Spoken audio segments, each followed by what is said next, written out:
Beautiful Jersey, the largest of the Channel Islands, has long been a popular tourist destination. Most visitors arrive by air, and in a typical year some 1.5 million passengers are served. Soon after leaving the airport, travellers encounter a sculpture, Decollage, of flying geese.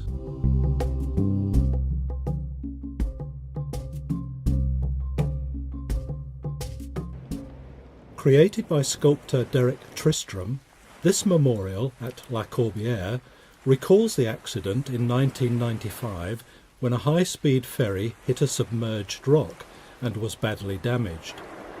All 307 passengers and crew were rescued due to the prompt action of emergency services and nearby boats.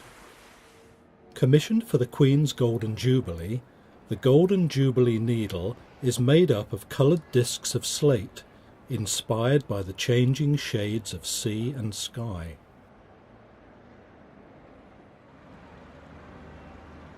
The needle overlooks Albert Harbour in St Helier, and on the other side of the harbour, outside the splendid Maritime Museum, can be found a reproduction ship's figurehead. The ship in question, the Rousseau, built in Jersey during Victoria's reign, plied its trade between England and the West Indies. Further along St Helier's waterfront, a water maze stands on reclaimed land in Jardin de la Mer. Children especially enjoy the random spray from the water jets.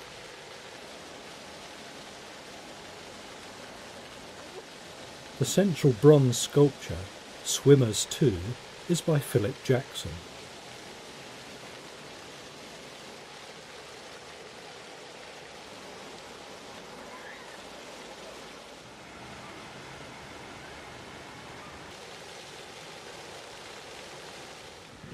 Another sculptural fountain can be found in the gardens at St Brelard's Bay.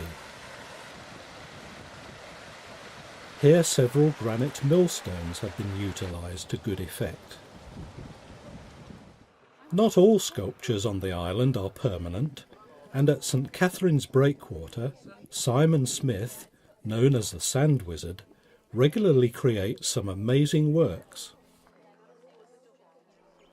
Howard Davis Park in St Helier was donated to the town by T.B. Davis, who lost his only son in the Great War. Davis was a friend of King George V, a fellow sailor.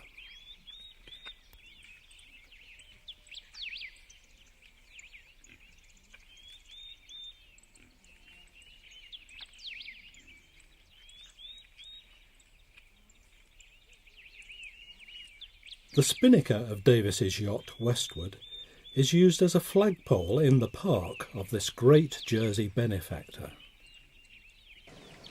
The legacy of Gerald Durrell will be forever associated with Jersey and the zoo that he founded here, now known as the Durrell Wildlife Conservation Trust, with its mission of saving species from extinction.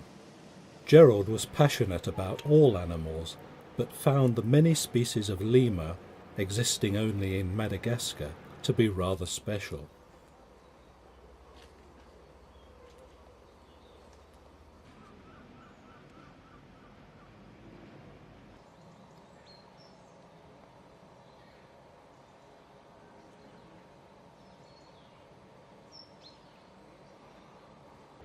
At the Trust's entrance, a stunning, life-sized bronze of Gina, one of Durrell's female orangutans, was created by Kate Denton.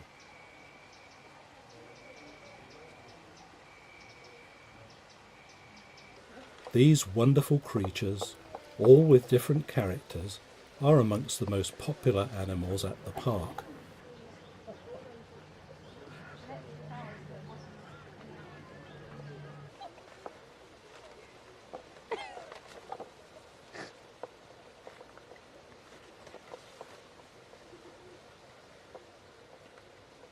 One of the most famous animals to live in the park was Jambo, a lowland gorilla, commemorated in bronze by David Semick.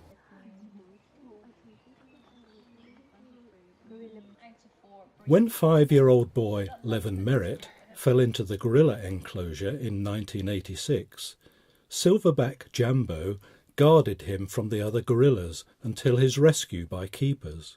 The story went worldwide at the time and helped to change the public's perception of these gentle giants.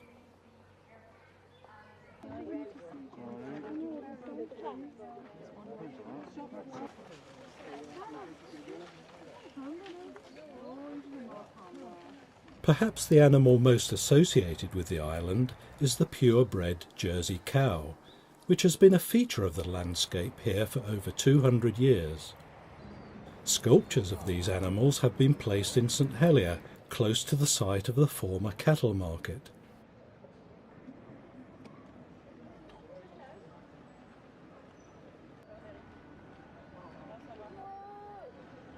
The significance of the toad is that Jersey was the last Channel island to be cut off after the Ice Age, so the common toad only occurs here. The cross celebrates the Silver Jubilee of the Queen in 1977, Jersey being a British Crown dependency. From the cross to the Devil. This statue of a devil is at Devil's Hole, a beauty spot on the north coast of the island.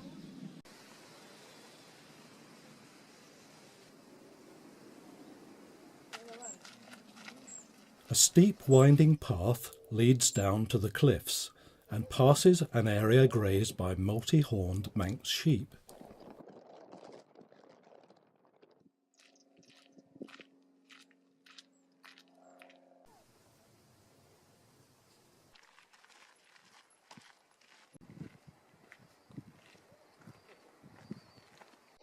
The so-called Devil's Hole is an impressive and strangely eerie blowhole that has eroded into Jersey's coastline over the millennia. The walk is well worth the effort, both for the wonderful views and for the abundance of nature.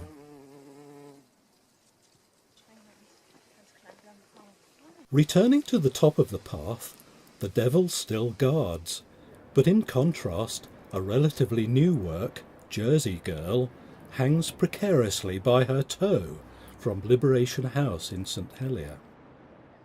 Another modern sculpture in the town, Les Jongleurs, depicting musicians, stands like a permanent group of street entertainers. Real-life musicians, the band of the island of Jersey, can often be seen marching through the streets of St Helier, and they do make a fine sight.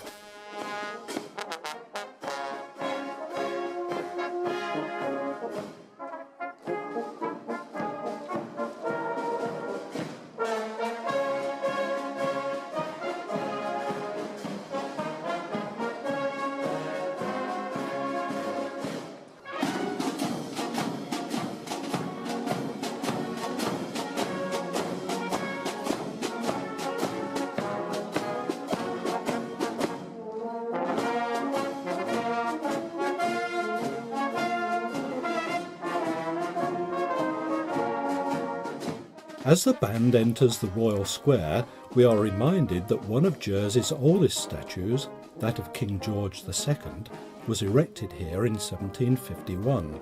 30 years later, in 1781, the Royal Square was the scene of the Battle of Jersey, an attempted French invasion. Because of its vulnerability to invasion, islanders have a high regard for freedom. The Deportee Memorial, once a Victorian lighthouse, is a reminder of the 22 people deported during the occupation. Freedom Tree sculpture, a bronze 6 metres high, overlooks St Albans Bay and commemorates the 60th anniversary of the liberation of Jersey. The most important work of public art in Jersey is the 1995 Liberation sculpture on St Helier's waterfront, marking 50 years since the end of the occupation.